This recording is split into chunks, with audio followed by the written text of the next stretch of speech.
That was a hell of a song. That Jade sure can play.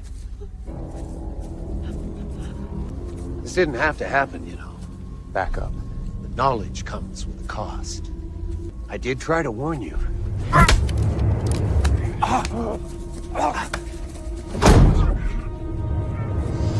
Your wife shouldn't have dug that hole, Jim.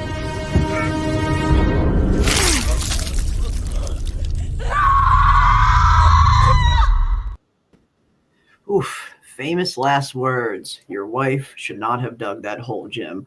Probably some of the most iconic lines that we're going to remember in From history for many years to come. And today we have a very special Fromville Hour stream that we are bringing to you guys with the man, the myth, the legend himself, the man behind the Man in Yellow, Douglas E. Hughes. Welcome, Doug. Super honored to have you here on the channel. And I am really looking forward to hanging out with you and speaking to you a little bit about From and everything else that you have going on. Super honored. Thank you so much for taking the time.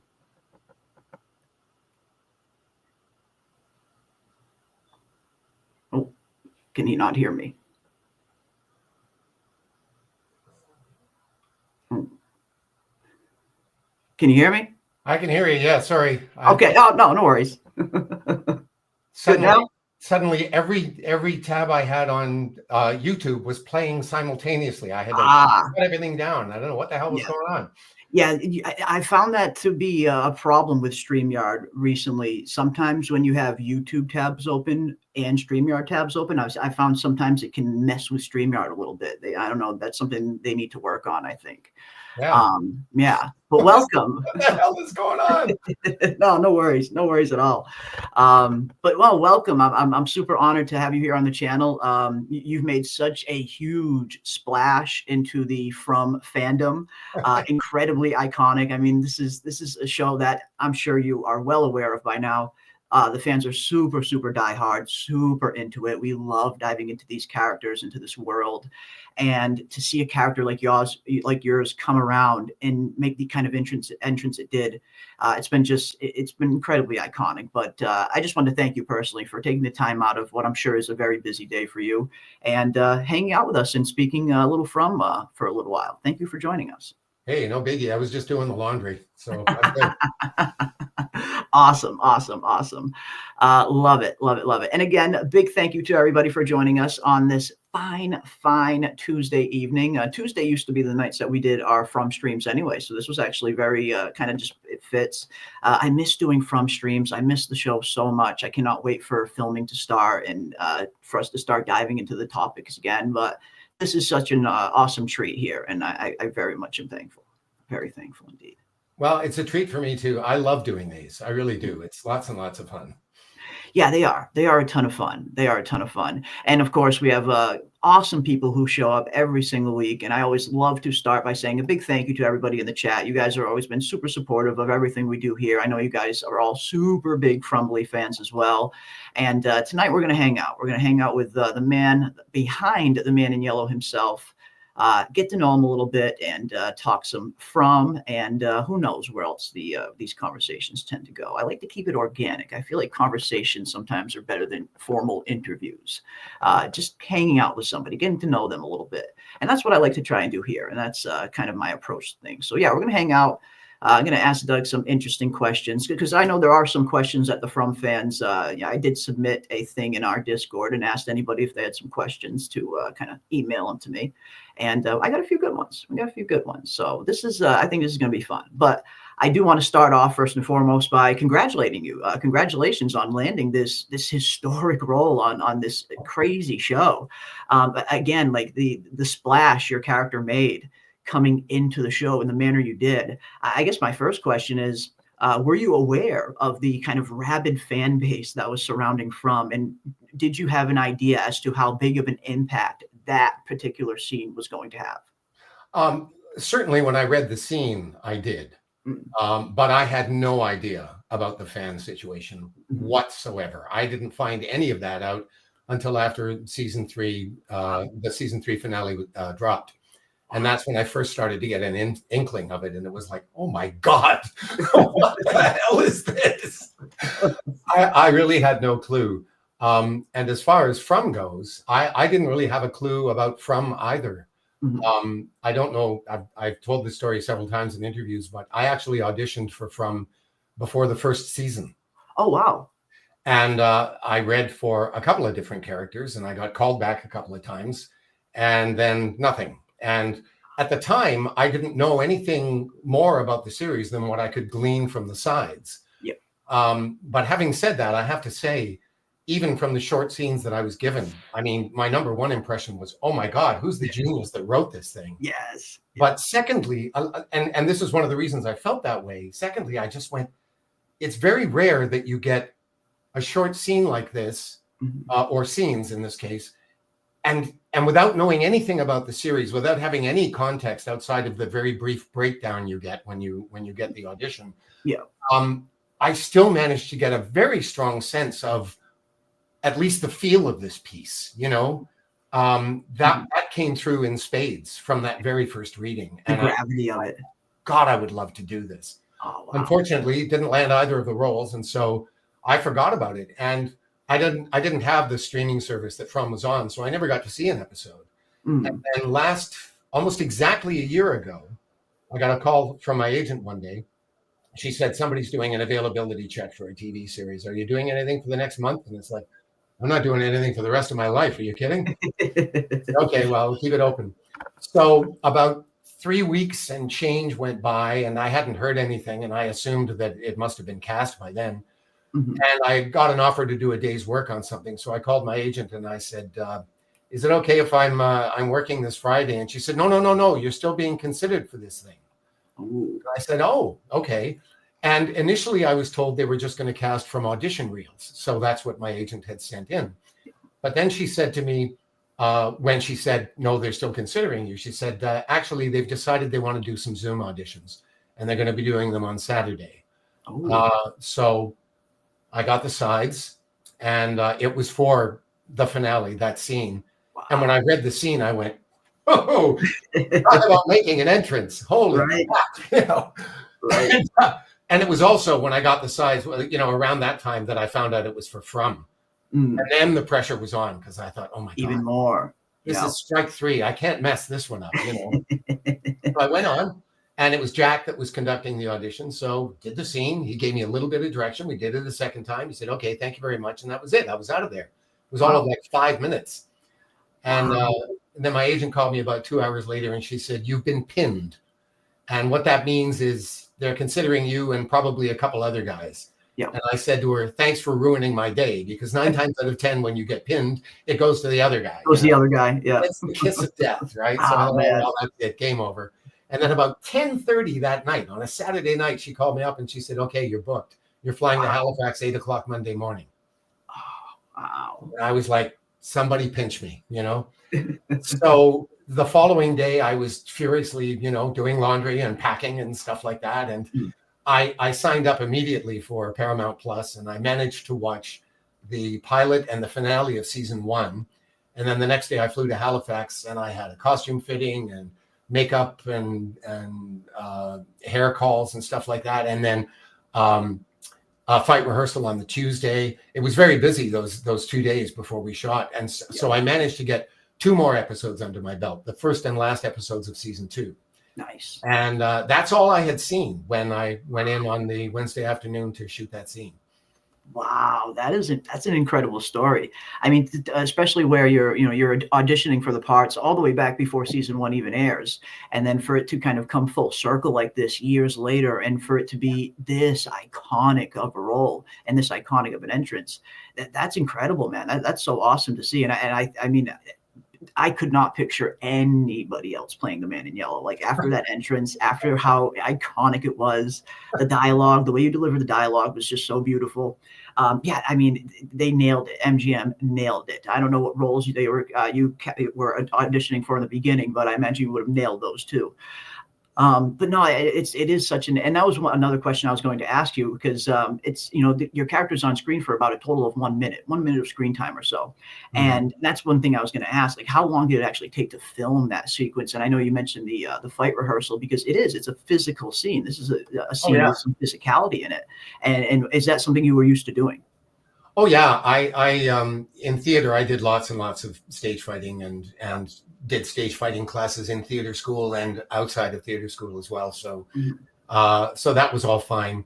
Awesome. The only problem is, and I told this to the fight director, the man in yellow is supposed to be this superhumanly strong guy, right? And I said, I've had 6 shoulder surgeries, man. I have like 0 upper body strength, so go easy on me, And I've told this story a few times, but I mean, on a couple of takes, because that thing that Jim was swinging at me, it wasn't a real branch, of course. But it was, it was all foam on the outside and then stuff to make it look like a tree branch. But inside, it was just like a core of solid iron, and it weighed a ton. Wow. And Ian was concerned because, Jack told him to go easy with the swing. And Ian said, well, I got to look like I'm really doing it, right? So he was putting into it as much as he could get away with, And of course, I had to just make it look like I was stopping it with no effort whatsoever. And there were a couple of takes that looked a bit like this. Okay, guess we're not using that one. All right, let's try that again. So yeah, it was a little challenging, but it was a lot of fun. And also the terrain. I mean, that hill that I was walking down was a sea of mud and tree roots, coming out of the ground, and slippery rocks and stuff like that. And I couldn't look down at my feet because I was looking directly at Jim as I went down the hill. And I thought, that's all I need is to end up on my ass, I can't mess up the suit. I mean, any more than they had already messed it up. Any more than they already did, because the suit has been so iconic, and I heard some of the stories behind it from John Griffin, and you mentioned earlier, the first time you read the script, you thought, who was this genius that wrote it? And that is the genius of John Griffin and the team behind him, and all of them, like what they have managed to cultivate here, the creativity behind a show like this. It takes real creativity, and I've been a big fan of John Griffin for a while. He's done a lot of kind of shows that I love. I love these mystery kind of shows. This is perfect kind of show for me. But yeah, that's another thing. I guess I wanted to ask you, filming a show like this, filming on location in a place like Nova Scotia, like Canada, like some of these rough terrains, I mean, it must be much different from filming on a soundstage or on a set and stuff like that. Like, did that factor into how you were going to perform, knowing that this was going to be on location in some pretty harsh conditions? No, not really. I kind of like filming on location. In fact, the first film role I had of any size was a film that was shot back in 1992. It was directed by Adam Egoyan, this thing called Gross Misconduct. And it was based on the book. And Paul Gross wrote the script, actually. And it was great. We shot for a couple of weeks in Toronto. Then we went to the Yukon for a week. Wow. And because there were a number of winter scenes, so we had to get there while there was still snow. This was in like April of that year. And then no sooner did we get home than we went down to West Palm Beach for another week. So it was kind of like, either end of the spectrum. It was really great. I love shooting on location. I think it's really cool. That's awesome. That is awesome. I do feel like it brings a certain extra level of authenticity, to the scene that you're filming, especially a show like From, where it is kind of set in the middle of the woods, this desolate town in the middle of nowhere. That's always one thing I love about filmmaking, seeing the kind of practical styles of filmmaking versus the CGI. And I know CGI, of course, it's required in some scenes, but I love these kinds of shows where you can really just see these actors and kind of just lean into the performance, lean into the environment, where the environment really becomes like a character in and of the show, in and of itself. And From's really much like that. Absolutely. The is a character. Oh yeah, totally. And when you get on set, it feels very much like you're in that world. I mean, it's the same feeling you get from watching the show. It's really great. Yeah. Yeah, I can imagine. Like, it seems like the dream job for an actor. Like, if I was an actor, it's a show like From that I would just be biting at the bit to try and get a small piece on. And again, I love the story, how you started, auditioning from a different part in season 1. Now here you are again, full circle as the most iconic character on the show now by far. By far. And one thing I've noticed about you super early on, and I think this is something a lot of the fans, all of the fans really appreciate, is as soon as you came on to From, you started engaging with the fandom super, super fast. And I know that's one thing that fans really, really love. It's one thing we love about From in particular. All of you have been so kind of kind and warm and welcoming to the fan base and super engaging with us. There's not many shows out there, shows this big, where you can just hop right on Twitter, hop right on social media and directly engage with these actors and actresses. And I noticed you got super involved with the fan base super early on. Is that something that was important to you coming in to kind of establish yourself and have a good rapport with the fans? Well, yeah, it primarily came from, I mean, before From, I never really used Instagram, you know. I signed up for it and sort of moved all my friends over from Facebook onto Instagram. So it was kind of the same group of people, you know. And I found it, frankly, a pain in the ass to deal with.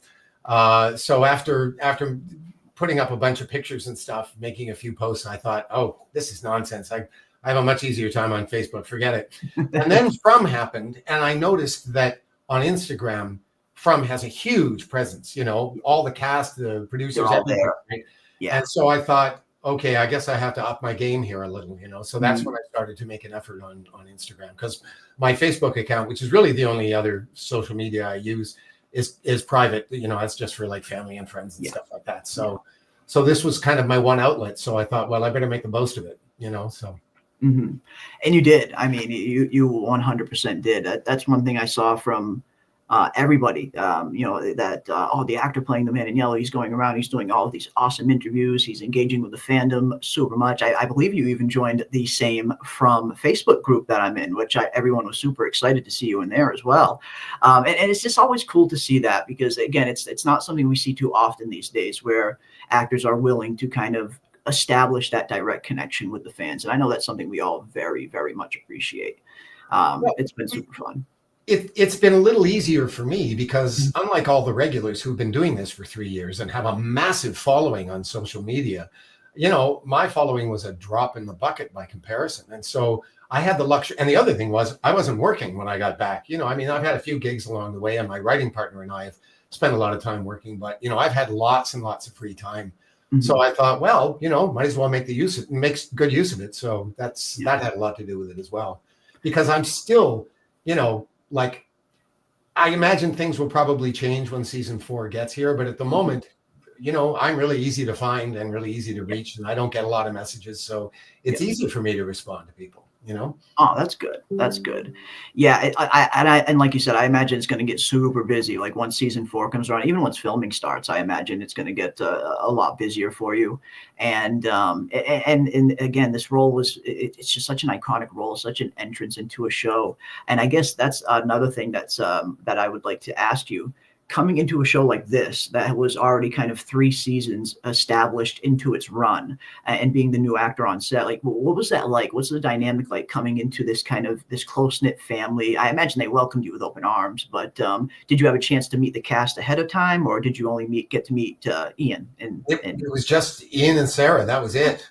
There was nobody else there, you know. And it's what did it feel like? I guess I felt like a kid who had just been called up from the minors, and he gets thrown out, you know, in the bottom of the 9th in the World Series. I mean, it was like the stakes were up to here, you know. And all I could think the entire afternoon that we were shooting, all I could think was, please God, don't let me fuck this up. You know, that was that was my overriding state. Yeah.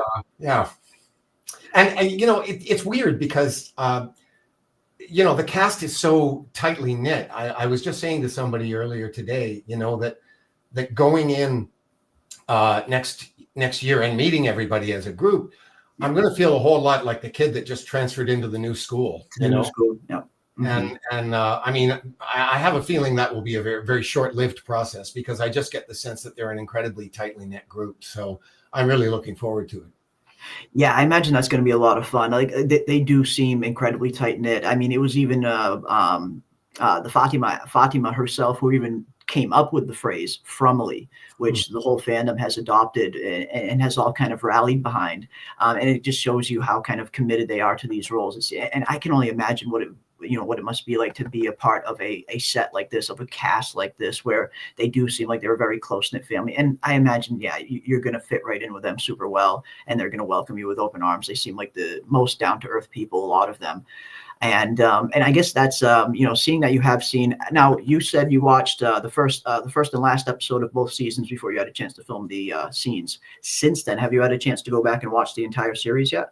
Oh yes, as soon as I got home, I binged the first 2 seasons, and then as season 3 came out, I was like everybody else, just watching it every week as it was released. Oh, nice. Awesome. So I guess then my question is, heading into season 4, I know you have no idea probably where it's going, but is there one character in particular that you would love to share a scene with? Victor, hands down. Ah, yes. I mean, I suppose I answered that too quickly, because that's a perfect answer. There is a long list of people I would be perfectly happy to share a scene with, but he is head and shoulders my favorite role in the whole series. Oh wow, he's great. Yeah, he and Jade are my 2 favorites, hands down. I love Harold Perrineau too. I mean, how can you not love Boyd? Boyd is he's Boyd.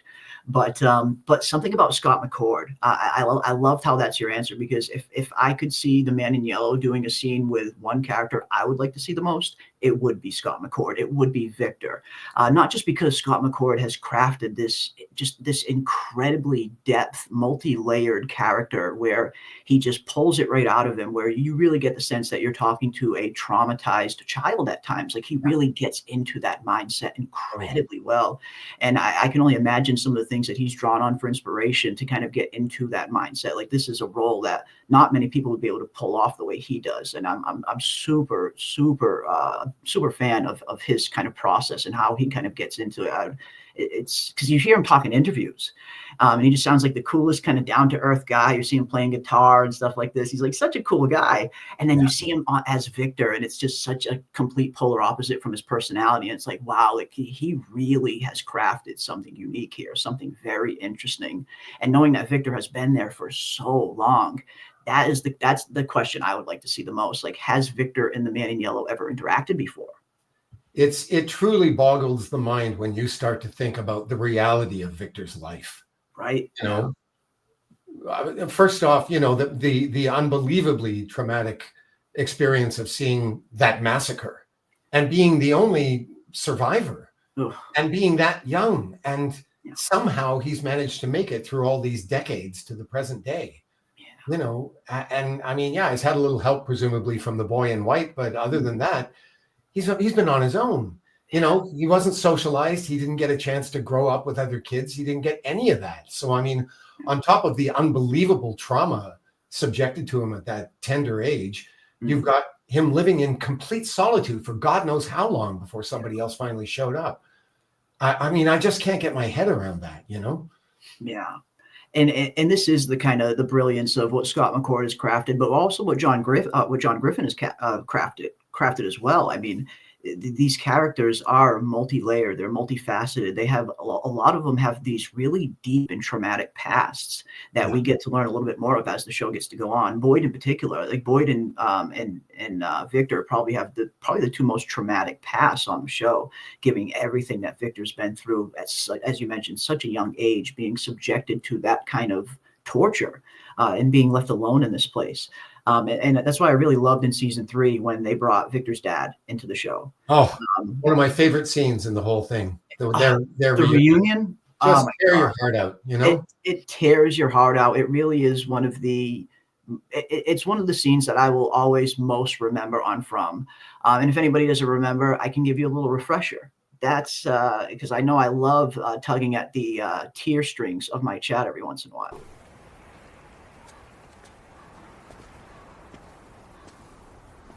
It's okay. Everything's okay.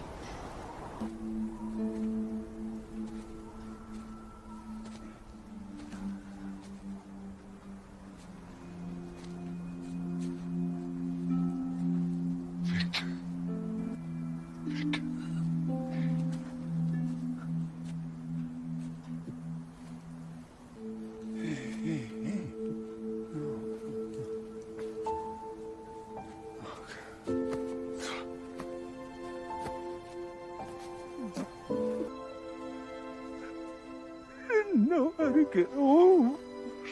I didn't know how to get home. It's okay. It's okay.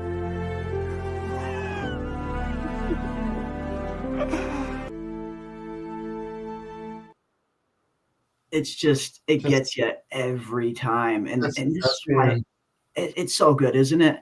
And this is why I love From, because From has a little bit of everything that you're looking for, like whatever kind of story, it draws you in. Yes, if you like monsters and that kind of stuff, this is definitely the kind of show for you. But this show really does have a little bit of everything, and that's what I always try to like whenever I'm reviewing the show. I always try to look a little bit past just the horror, because there is so much going on in a show like From. Yes, you have the horror elements and the scary elements, which are super prevalent and good, but sometimes the moments that I enjoy are moments like this, just the character-driven moments, the character development moments where you're seeing this damaged character like Victor, this broken man in a sense, after everything he's been through, being finally confronted with the fact that his father is here, his father's alive, his father's here, and kind of afraid to even go up to him for fear of what he's going to be perceived like. Like, my father remembers the 10-year-old boy that got lost, not this.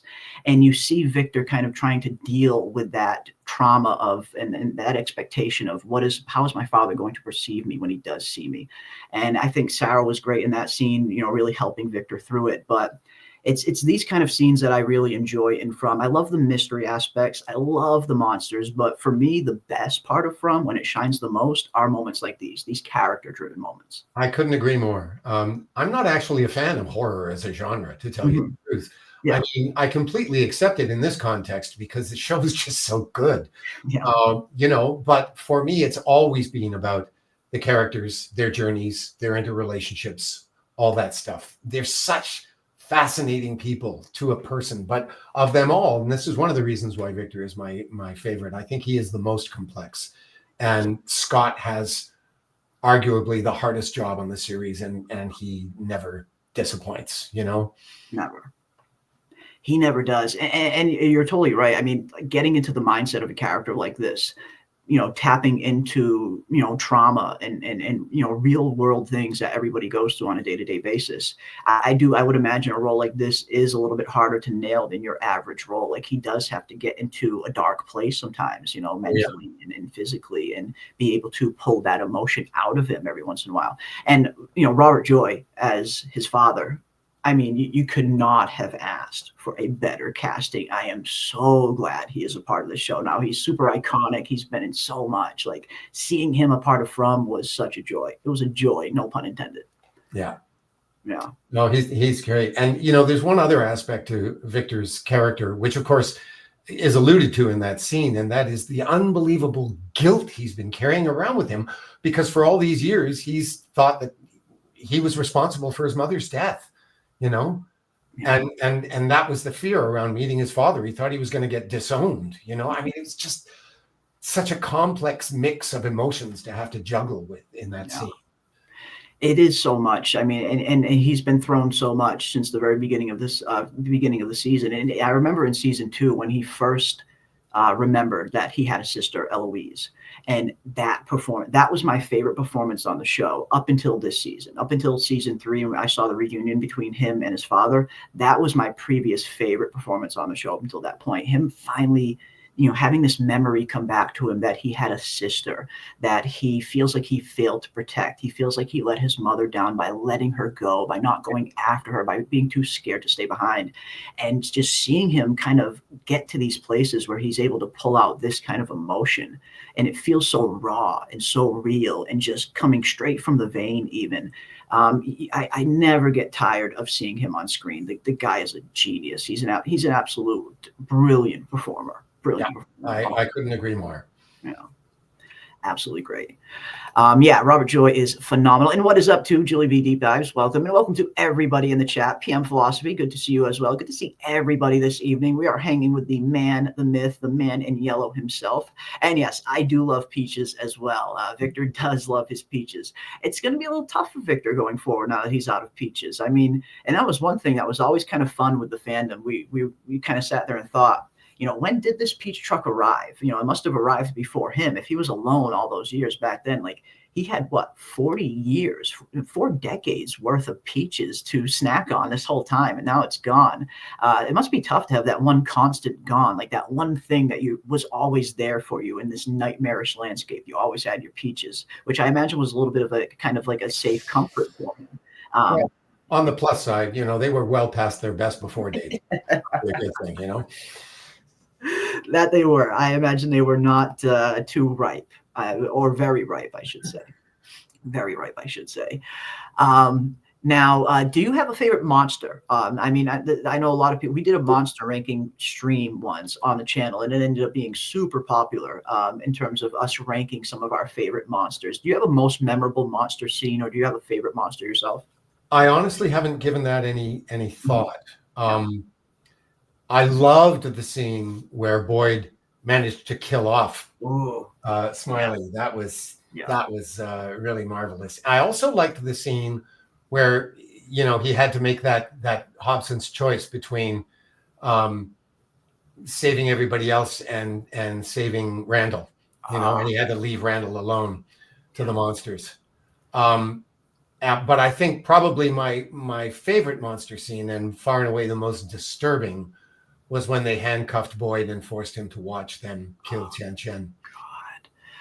The scene that traumatized us all, and I think that scene it really kicked off season 3. It set such a high bar for season 3, because I feel like From always does that, especially in their season premieres. That was one thing that drew a lot of us into the show in the beginning. The very first episode, I remember a lot of people talking about the first 10 minutes of the very first episode, how not many shows would be willing to go there, risk doing something this kind of drastic, the kind of death scene that happens super early on the show.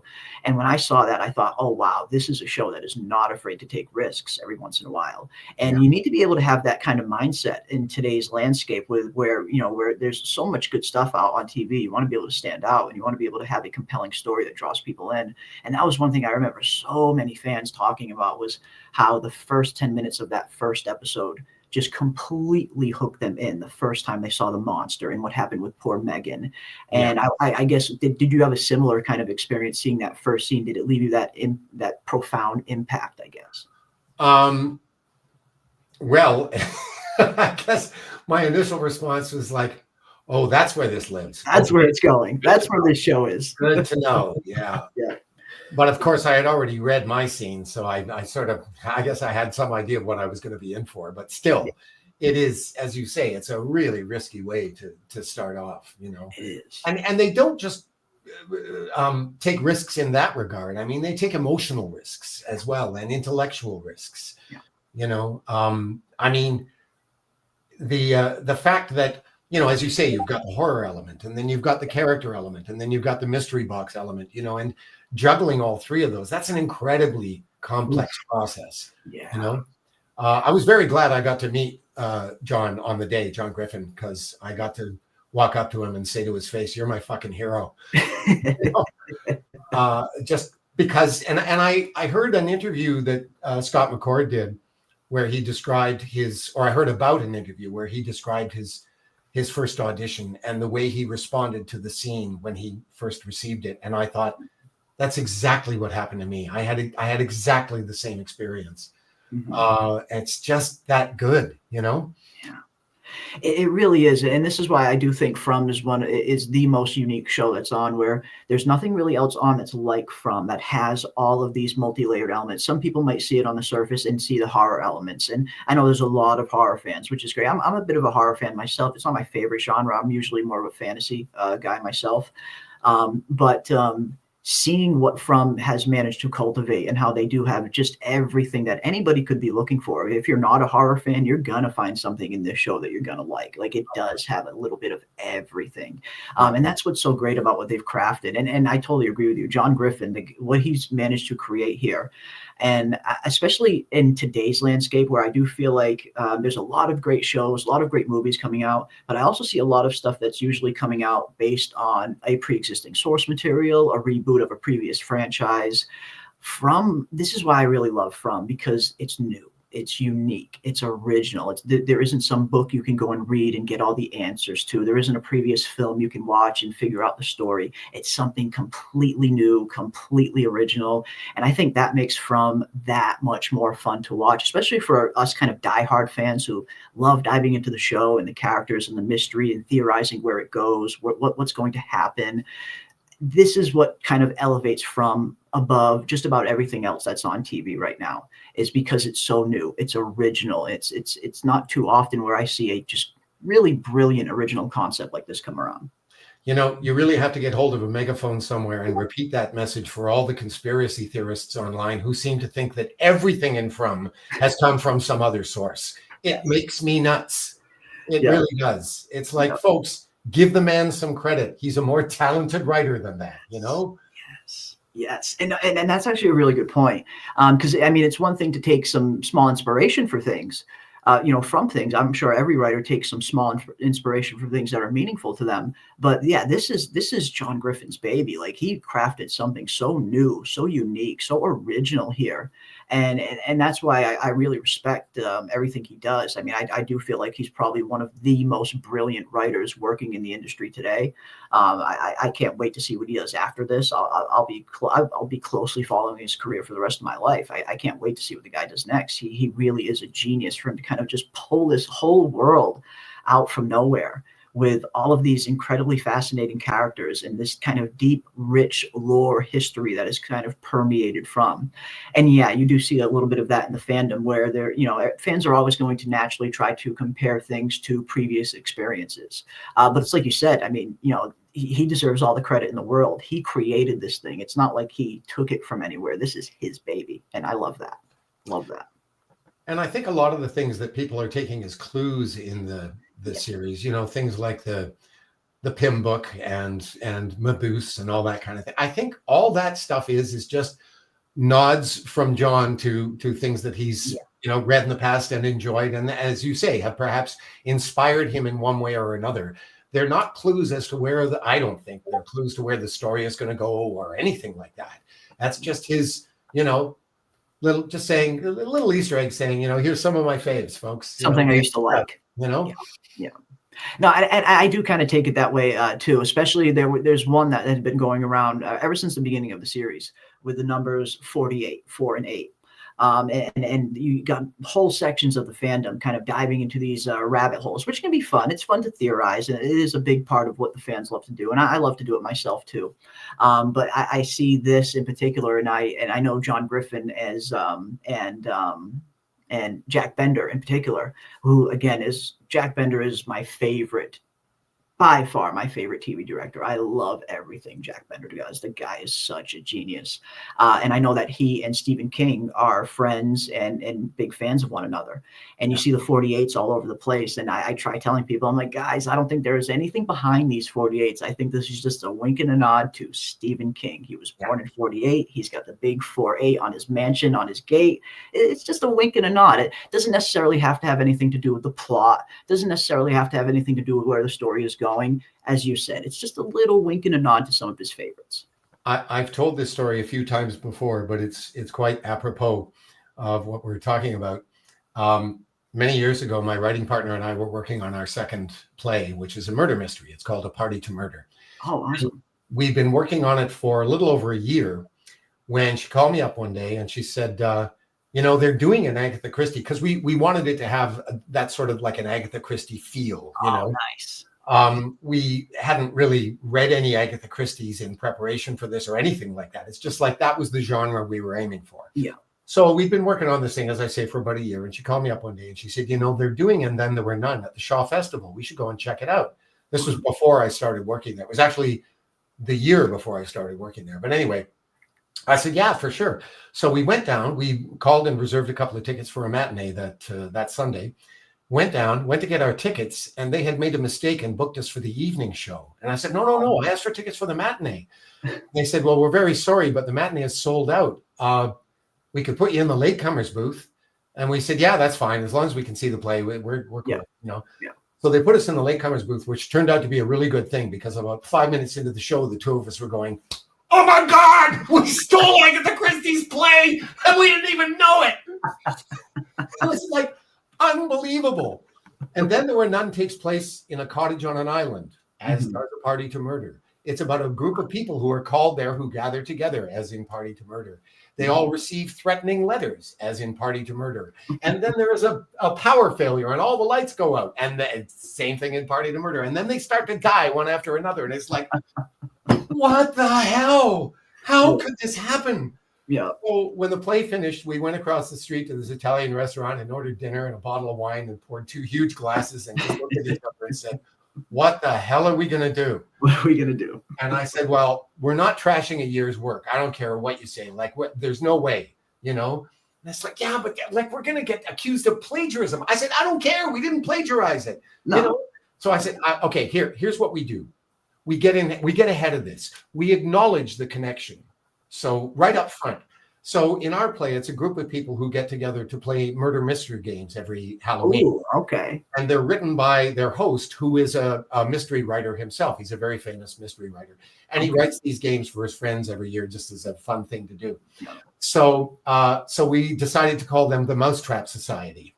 And when they finish their game, there's a portrait of Agatha Christie on the wall, and they toast Agatha. They have a little ritual toast at the end of the game. And when they do, a plot point happens. And then a little later, when the power goes out, they light a bunch of candles. And for lack of anything better to do, one of the characters goes over and grabs a book off the shelf to read something, takes a copy of And Then There Were None, and a little secret compartment opens. And I said, okay, that's enough of a nod to Agatha Christie, I think. Yeah. And so that was it. And that's why those things are in the play. It's just to say, thank you, Agatha, from the ether. Thank you.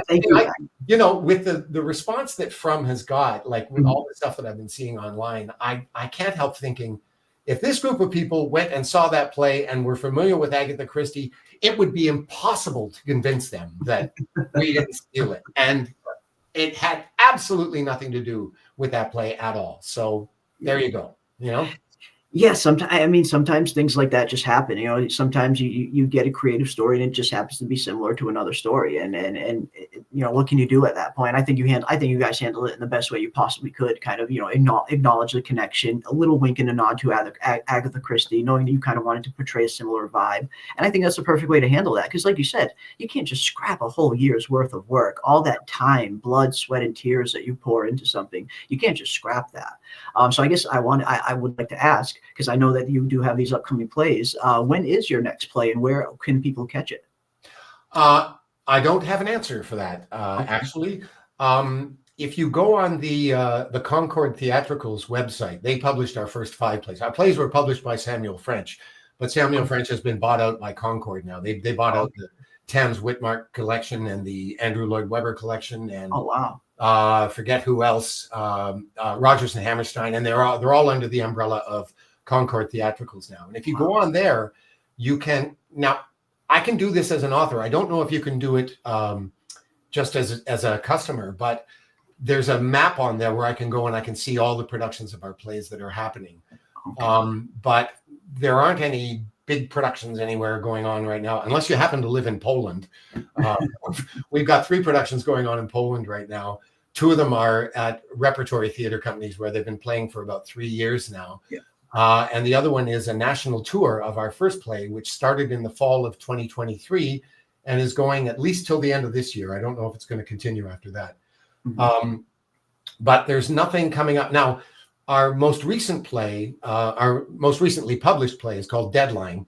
And that's one that I've been talking about a lot online because it has a lot of overlap with From. Yeah, what's Deadline about?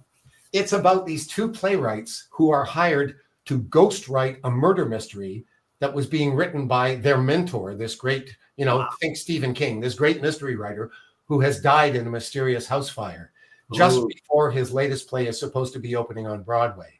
So these 2 get hired suddenly out of the blue to ghostwrite this play because he's died in this fire, and all they managed to salvage from the fire is the opening scene from the play. Oh, man. So the clock is ticking. They've got a ridiculously short deadline to finish this thing.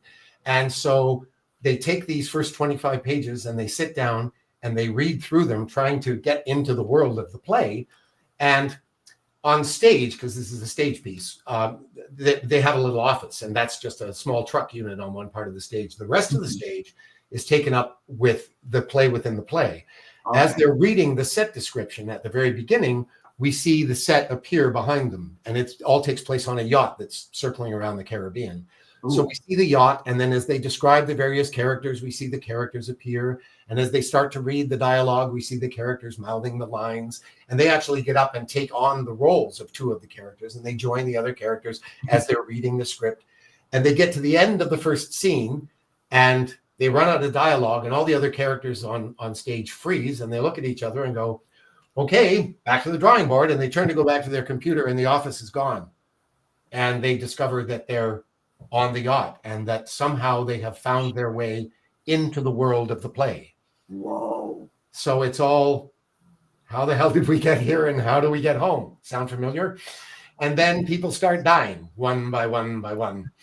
And so it's like, he as they're trying to figure out how they got there, he says to his partner, it's a man and a woman, this couple, he says, well, we kind of read our way into this. I guess we're going to have to write our way out. So they then proceed to try and solve the mystery from within the mystery. Okay. That's incredibly clever. I love that concept. Wow. And like you said, it does have so much crossover, a little bit of crossover with From, at least in terms of being kind of pulled into this mysterious world and not knowing how to get out, not knowing how to go forward. That's an incredibly, I mean, that sounds like something I would love to see, because that does sound a ton of fun, where you get these characters pulled into this thing, and it's like, it's kind of twice as bad. Not only do they have to worry about how do we get pulled into here in the first place, but how do we get out, and who's killing us off? Who's this murderer? Who's killing all of us off? So you got all of these different kind of threats to worry about all at once, all while trying to kind of be under the strain of finishing this story in a manner that might actually get you out. That's incredibly genius. That's great. Wow. I love that. Well, if you're curious to read it, now this one was not published by Concord. This one was published by playscripts.com, Broadway licensing, but specifically under their Playscripts banner. And if you go on Playscripts and find Deadline, you can actually read, they've got a section on there where you can read the first 32 pages, I think, spec. So if you want to get an idea of what it's like, those 32 pages will tell you everything you need to know. In fact, Julie B from Julie B Deep Dives has been, God bless her, she's been flogging this play from the day I told her about it weeks ago. And a number of her followers have actually ordered copies and read the play. And tomorrow night, we're having a little deep dive into Deadline. Nice. And for the first time, my writing partner, Marcia Cash, is going to be joining us for the deep dive. So that's awesome.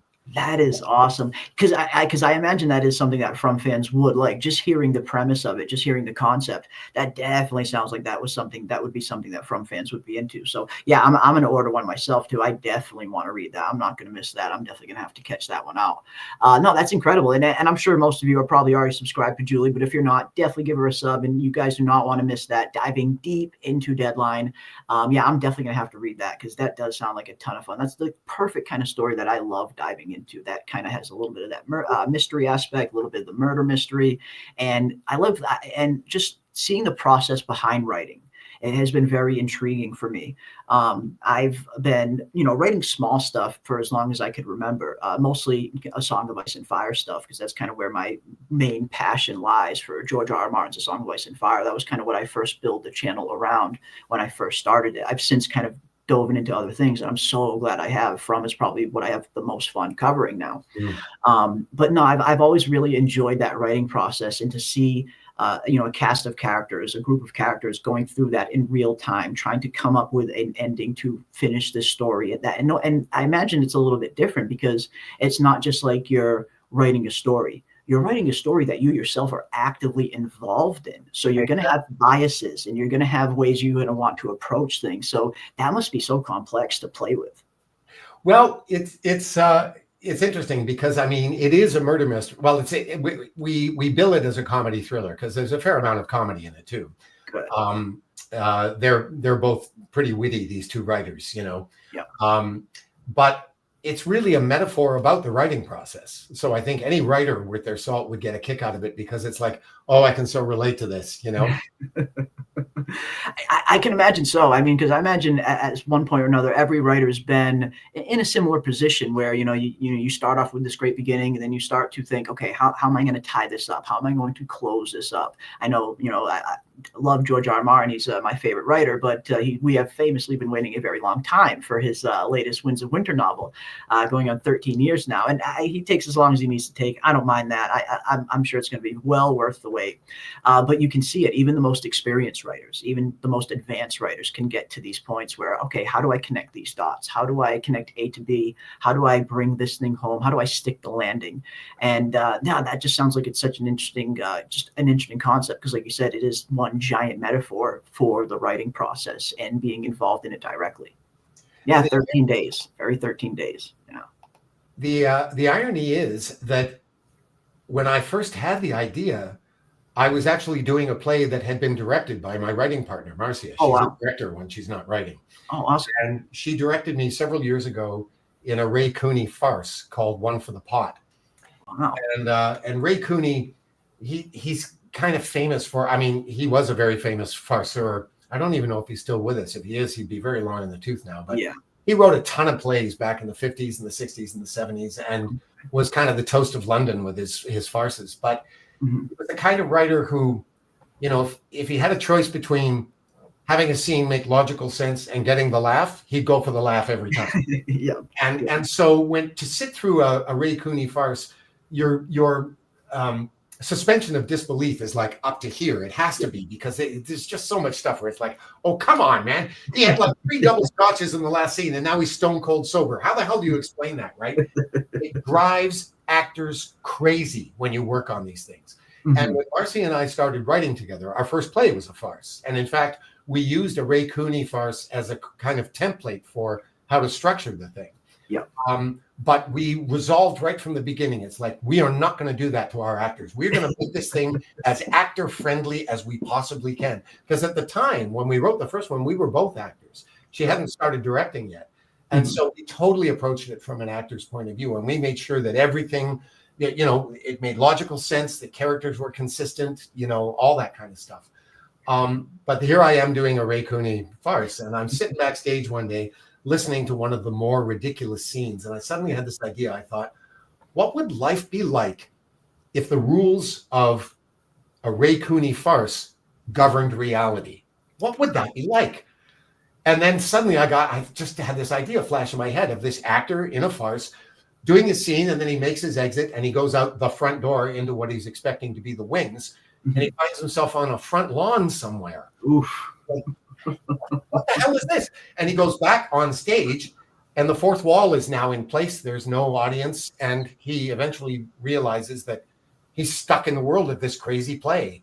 And again, kind of like in Deadline, the only way out is to get to the resolution, but he's doing it on his own.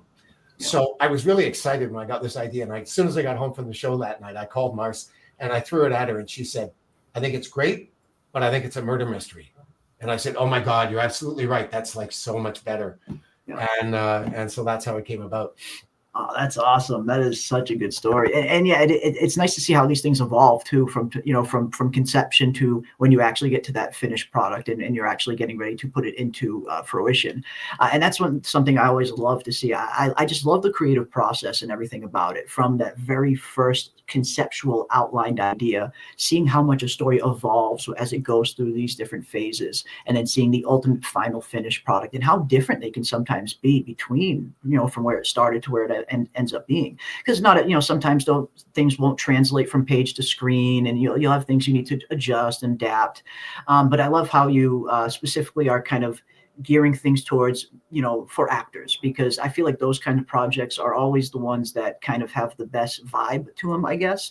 Because I do see some directors that they'll be a little bit more film oriented, a little bit more story oriented, or I'll see some that are very actor and character driven, that they very much cater to their actors, and they want their actors to feel like they have the entire arsenal that they need to complete this job. So that's great that you're, you know, approaching things from an acting standpoint, because like you said, you're an actor yourself, so that's what you're familiar with, that's what you draw on. So that's great. I mean, I can't wait to see what you know, the future of your plays. And like, and again, everybody who has not visited that website, I will put it in the link of this description after it's over, so everybody can find it, and you can always find out where the next play that they're going to be doing is. And I'm looking forward to it. I'm very much looking forward to seeing some of these plays. I've been I haven't seen a play in a little while, but I think I'm well overdue. So I know if there's ever one in the future that's close to my area, I will definitely be there for sure. Whereabouts are you, out of curiosity? I am in Massachusetts right now. Okay. But soon I will probably be closer to the West Coast. So I'm not sure, not for long, but right now I'm in Massachusetts, and about 45 minutes outside of Boston. But yeah, if anything ever comes close to this way, I will definitely be there. Definitely. Well, it's interesting you should mention out west, because we have a new play that we've just finished, and we're just in the process of shopping it around. And there's a theater company in Yakima, Washington that just asked for a copy of it. So who knows? Ooh. I don't know where that one's going to be showing. You know, I'm actually heading off to Europe in a couple of weeks, and I'm going to be talking. I'm going to Madrid, and then I'm going to Poland for a few days, and I'm going to be talking with some theater companies there to see if they might be interested in it as well. So that's awesome. That is awesome. And yes, All City. In Boston does have some nice theaters. There's some really nice theaters in Boston. Yeah, some really. You can find some really good plays here. Yeah, no, that's awesome. I'm super excited for everything that you're going to be doing. I am super excited for From season 4. The way that your character entered onto the screen and just completely just threw a stick of dynamite into the fandom, it felt like, and the best possible stick of dynamite ever, especially around the way things played out, because I myself am a big Jim fan. I like Jim. Jim's been a very divisive character in our chat. Some people really love him, some people don't. So it's been so fun to see the reaction to this just monumental scene, because you really did, in under 1 minute, your character, your scene really did change the entire landscape of From. Because I feel like we as fans have gotten so used to what From was. And it had this kind of clear outline where you had this aspect of humans versus monsters, but also with the very human elements, the drama that goes along with it. But you had these threats that were out there, kind of clear, present dangers with the monsters at night, and you had a form to protect yourself with the talismans.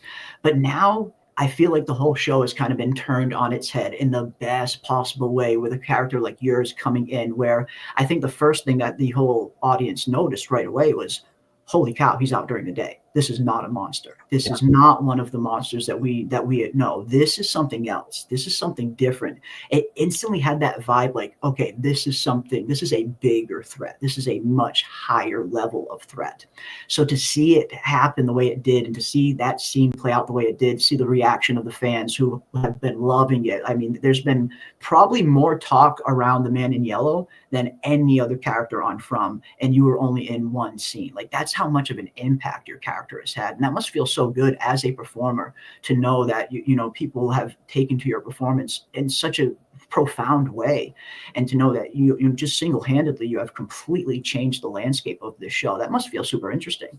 Well, it's very gratifying, but I have to take issue with the phrase single-handedly, because not single-handedly. Yes, there's so many people. I mean, here's the thing. I think the fact that scene had such an effect has so much to do with John's writing, and not just this scene or this episode, but the very careful everything that led to it, pathway he had to build leading up to it. You know, like if you didn't have that, the scene wouldn't have had that kind of impact. Wouldn't have landed. Yeah. Yeah. So, yeah, it's like there's only a small proportion of the credit, I think, it goes to me. The rest of it goes to the entire creative team. You know, I'm fond of saying about 90% of my job was done for me before I even showed up, you know? Yeah. Well, and that's another thing. I mean, that must be another benefit of coming into a show that is 3 years into its run, 3 seasons into its run. I imagine it did feel a little bit like that, where you're walking into a well-oiled machine, where you've got this well-oiled machine that you're walking into, and you're just playing your part. So that's very much a very more accurate way to state it. One part of many moving parts. But yeah, you walk into this just beautifully oiled machine, and it kind of fits in so nicely. And to have the result that it had and the impact that it had on the fandom, it was the best way to end off a season, and it really left all of us with, holy shit, when is season 4 going to get here? So I think everybody, myself included, all of us, everybody in the chat, I think it's safe to say that we cannot wait to see your next appearance on screen. Me neither. I'm sure. And before I let you go, I would be remiss if I didn't ask this last question, because I know that there's a ton of theories surrounding the Man in Yellow, who he is, what he's going to do, and all that. And I know even if you knew anything, you could not say anything, but I guess I could ask, do you have a favorite Man in Yellow theory? One that is interesting to you? Well, the most interesting one that I've seen so far, there was a woman that did this little video essay on the Man in Yellow shortly after the episode dropped, and I should have taken the time to take note of who she was at the time, but I read it, and it was a lot of the same sort of things that everybody else was saying. She was just basically listing sort of all the different theories that may apply. Yeah. But one she said was different from anything that I'd seen anywhere else, and I thought it was really interesting. She said, perhaps, a lot of people are wondering, is this going to be the big bad, or, is he second in command, or That's whatever? That's the big question. Yeah. And her, at least one of her responses was, do we even know for sure that this character is evil? I mean, it's possible that what we're dealing with is a sort of referee, someone whose job it is to come in and keep the way this twisted world runs. Keep the balance. In balance, exactly.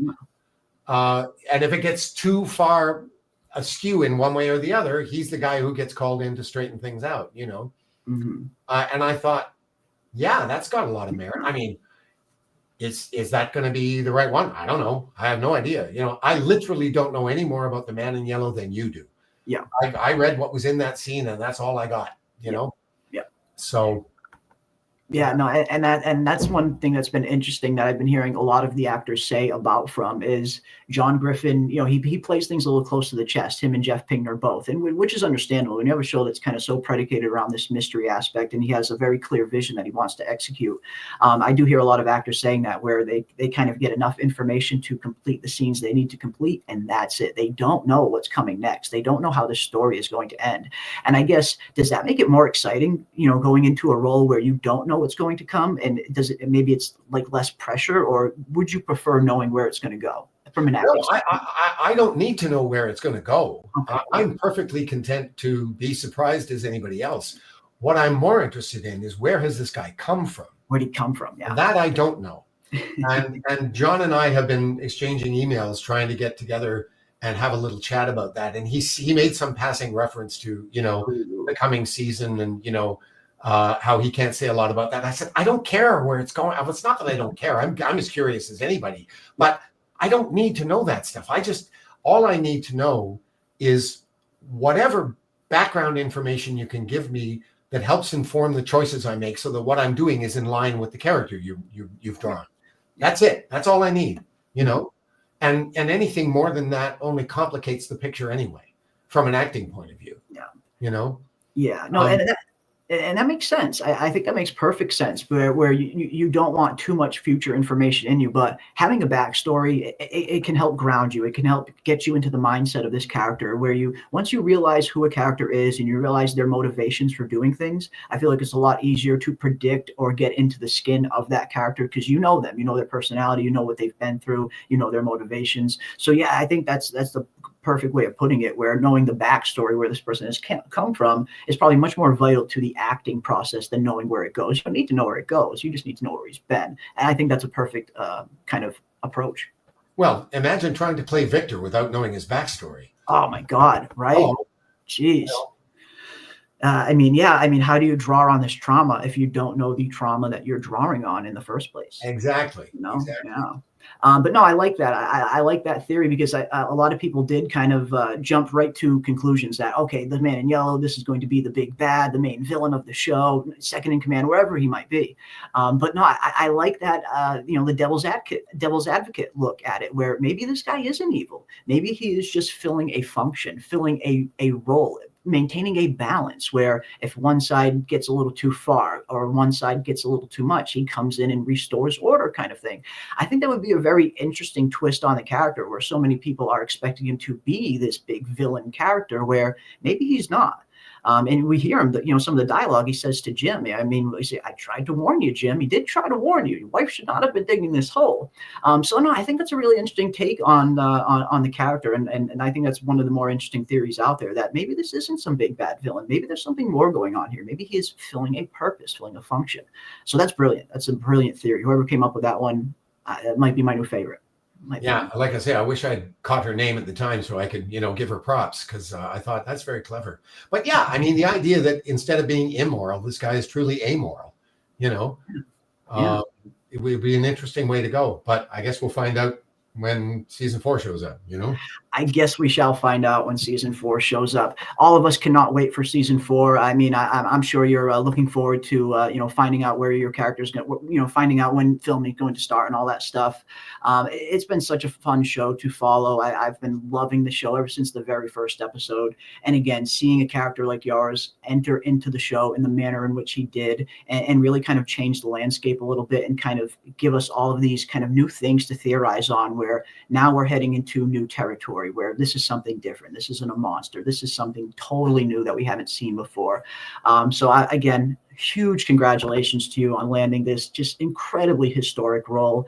And again, thank you so much for joining me on this fine evening to dive into all things the Man in Yellow and the man behind the Man in Yellow as well, because I'm much more interested in learning about the man behind the Man in Yellow even as well. And everyone, definitely check out that website. And as Julie B points out, here's a link to buy the play Deadline and read the free sample. Again, you can read the first 32 pages, I believe you said. Yeah. 32 pages you can already read. Get on there, guys. Check out those first 32 pages. Order a copy. You're not going to want to miss that. If you're a From fan and you heard the synopsis and you heard the plot, definitely something that I imagine a lot of us are going to be into. I know I will be getting my copy 100%. And again, thank you so much, Doug. And when From is getting a little bit closer, or anytime, if you ever want to come back on, I'm sure we'll definitely get in contact again. I'd love to have you back on another time and dive into some more of this madness that is the Man in Yellow and the From fandom. And again, just on as a fan, I also wanted to say thank you. Thank you for being so engaging with the fans and being so kind of available for the fandom. That is something that does mean a ton to us, because I think that is another thing that separates from a lot of the shows that we watch, is that the fan base is so engaged with the cast, with the creators. We get to correspond with you guys directly, and that is such an awesome thing, to get that kind of that personal connection with the cast and the fans. But big thank you to being so welcoming with the fans and kind of diving in head first. It seems like you're having a blast with this role, as you very well should be, and can't wait to see what's next.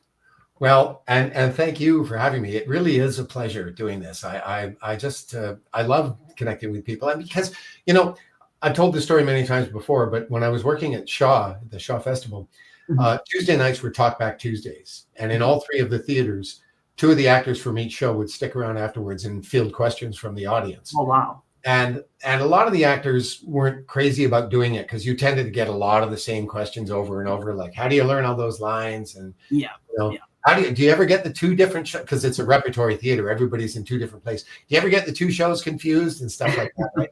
and a lot of people found those questions kind of boring. But to me, it's like, no, you have to look at it from their point of view. They don't know. All they ever get to see is the finished product. They have no idea about the process, or very little idea. So this stuff is fascinating to them, and it does bring up some interesting issues. For example, the simple question, how do you learn all those lines? Depends on which actor you talk to. There's all kinds of different ways of learning lines, and the fact that most line learning actually happens in rehearsal, when you're up on your feet. You're learning proprioceptively. You're not just sitting there learning by rote with a book. I mean, there's a bit of that as well, but I mean, and how people associate different things with their lines. Like depending on how the actor's mind works, they might have a different process. So depending on which actor you ask, you're going to get a totally different answer to that question. And I just find all that stuff fascinating, and there's so much to chew on with this series. I mean, we could talk about it endlessly. So it's really good as far as I'm concerned. No, I love that. And again, I think you have such a great attitude. You've had such a great approach to this whole fandom and to this whole show. And I am super grateful for that. And I know the fans are as well. So yeah, this is definitely something I would love to do again. And I'll reach out to Doug again. I know you got that big trip coming up. So I'll reach out to you again in a month or two, and maybe we can reconnect, get you back on, dive into more of some of this craziness, talk some From theories. And yeah, I mean, because this stuff's fun to talk about. And I know, I mean, who doesn't love talking about this stuff? I love hearing a little bit more about the process myself personally, like being from the YouTube standpoint and having my own kind of production and ways of doing things. Like I love learning about the creative process and what people do to get into that creative mindset.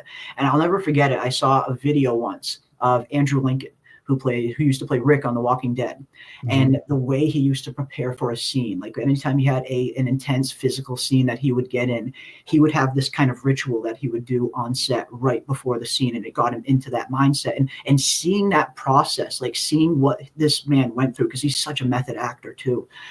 It was so profound. Like that was one of those things that I'll always remember, like seeing Andrew Lincoln getting ready to film a Rick scene. It was the most incredible experience, seeing what this man does, how he gets into this mindset. And that's always so fun, because like you said, that's not stuff the fans see. That we see the finished product. We don't see all of the blood, sweat, and tears that goes behind the finished product. So anytime I get a chance to talk about those kind of things, it's always a blast. So again, thank you very much for this. This was so fun. You're very welcome. So fun. And again, big thank you to each and every one of you guys in the chat as well. The awesome Fromily. I see a few here, but before I head out, we got a new member from Jen the Teacher. Thank you so much, Jen. Very much appreciate that for becoming a new member. Welcome, welcome, welcome.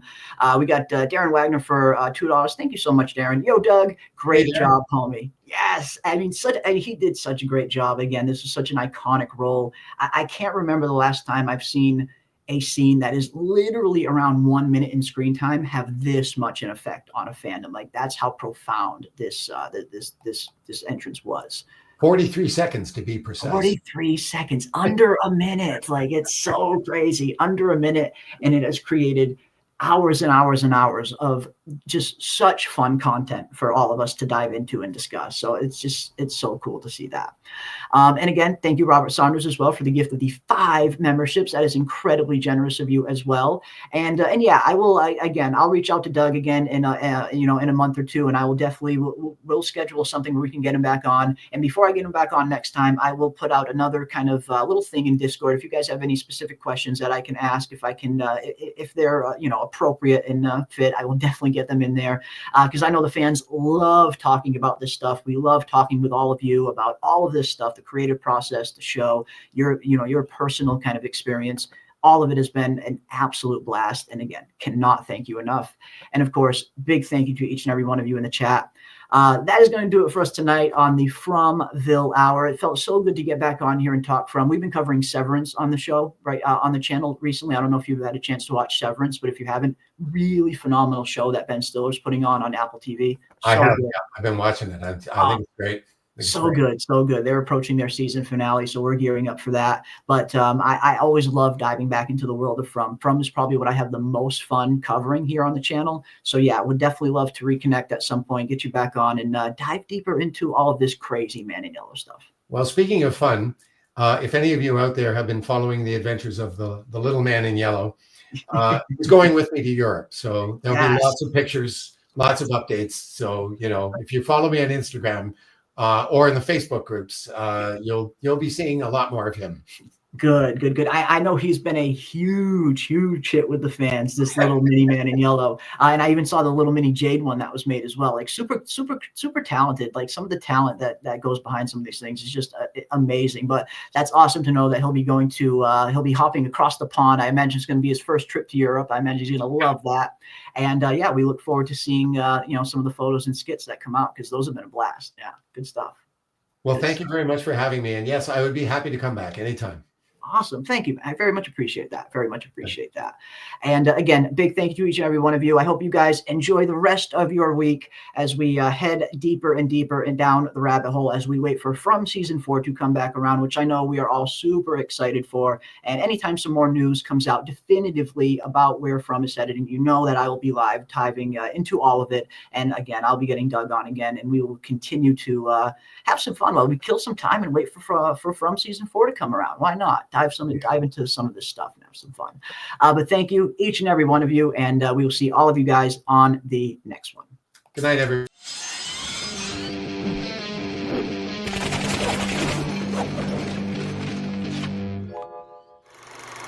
That was a hell of a song. That Jade sure can play. This didn't have to happen, you know. Back up. The knowledge comes with a cost. I did try to warn you.